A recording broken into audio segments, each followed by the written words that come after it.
श्री हरि। आप सभी दर्शकों का स्वागत है सनातन ज्योति के इस विशेष साक्षात्कार में। आज हम विष्णु महायज्ञ के पावन अवसर पर हमारे साथ उपस्थित हैं यज्ञ के जोशी परिवार के प्रमुख पुरोहित जी, जिनके सानिध्य में वेद ज्ञान और दिव्य अनुष्ठान संपन्न हो रहा है। आइए जानते हैं यज्ञ और उसकी महिमा और पुरोहित जी के अनुभव सीधा उन्हीं के शब्दों में।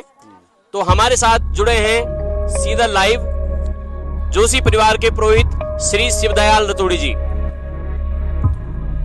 आचार्य जी, आपका बहुत स्वागत है जोशी परिवार के इस यज्ञ में और आपको जय श्री हरि। कुछ आपके आज देख रहे हैं हम, आप बहुत जो है कि व्यस्त हैं अपने कार्यक्रमों में, फिर भी आपका सबसे पहले हम धन्यवाद करते हैं कि आपने अमूल्य समय अपना निकाला इस छोटे से इंटरव्यू के लिए, क्योंकि लोगों के कुछ प्रश्न थे जो आपके सामने करने आवश्यक थे। तो आचार्य जी, सबसे पहले हमारा जो आपके लिए प्रश्न है वो यह है कि हमारा सौभाग्य है कि आप जैसे विद्वान पुरोहित से बातचीत हो रही है। कृपया दर्शकों को बताइए कि विष्णु महायज्ञ क्या है और इसकी विशेषता क्या होती है। वर्णानाम अर्संगानाम रसानाम छंदसामपि मंगलानाम चक्रतारो वंदे वाणी विनायको भवानी शंकरो वंदे श्रद्धा विश्वास। ये जी जो यज्ञ किए जाते हैं उस यज्ञ में तो ये होता है कि जो हमारी श्रद्धा भाव होती है भगवान के प्रति, जो भी हम यज्ञ करते हैं तो उससे जो हम यज्ञ कराते हैं जन्मान द्वारा, तो उसमें ये होता है कि हम जो पहले हमारे अंदर जो सेवा भाव होता है उसमें जी आचार्य जी, कि हम सेवा क्या करें जी, उसमें व्यवस्था होती है जी। और जजमान द्वारा जो सेवा की जाती है वो अपने अनुसार उसको करते हैं पूरे, फिर उसके अनुसार हमारा जो यज्ञ प्रारंभ होता है जी आचार्य। हम उसमें जो है जजमान द्वारा अपने जजमानों को बताते हैं कि ये करना आपको, ये व्यवस्था है, ये व्यवस्था जजमान लोगों को बताते हैं जी आचार्य। जजमान उसमें जो रात दिन जुड़े रहते हैं जी, और उनकी श्रद्धा भक्ति वो ज्ञान तभी होता है जब श्रद्धा करेंगे भक्ति रखेंगे जी, ज्ञान होता है जी। और उसके प्रति जो ज्ञान होता है तब भगवान के प्रति हमारा ध्यान लगता है जी गुरु जी। तो जजमान को हमको ये बताना पड़ता है कि आप पहले सेवा भाव सही करें, सेवा भाव से सही करें। गुरुदेव, दूसरा प्रश्न मेरा आपसे इस प्रकार से है कि इस प्रकार के यज्ञ में पुरोहित की क्या भूमिका होती है?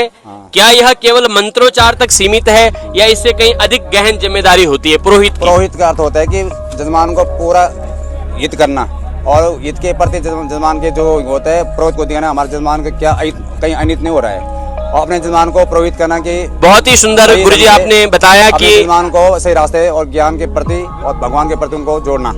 बहुत ही धन्यवाद, बहुत ही धन्यवाद गुरुजी, आपने बताया कि पुरोहित का सबसे बड़ा कर्तव्य होता है अपने यजमान का हित करना और वो हर प्रकार से हित करना। जी गुरुजी, हमारा आपसे प्रश्न है कि जोशी परिवार द्वारा आयोजित इस यज्ञ में आपको किन किन बातों का विशेष प्रभावित किया?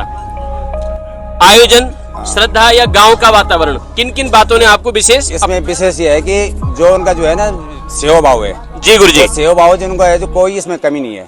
बहुत धन्यवाद गुरुजी। लगे हैं जुड़े हैं सब लोग छोटे से लेकर बड़े तक जी, भगवान के प्रति उनका तन मन जी गुरुजी की बात तो बड़ी है जी, उनका तन मन जो है भगवान के प्रति अपना शरीर अर्पण कर रखा है। बहुत बहुत धन्यवाद। जो हम उनसे पर्सन हैं, जो हमारे जजमान है जी, उनका श्रद्धा भगवान के प्रति अत्यधिक बहुत रात दिन जी जुड़े हुए हैं। गुरुदेव, आपसे अगला प्रश्न है कि यह केवल धार्मिक कर्मकांड नहीं बल्कि ऊर्जा का एक स्तोत्र भी यज्ञ को कहा गया है कि भाई ये कर्मकांड नहीं है, तो आप इसको किस प्रकार से प्रभावित करेंगे यज्ञ को?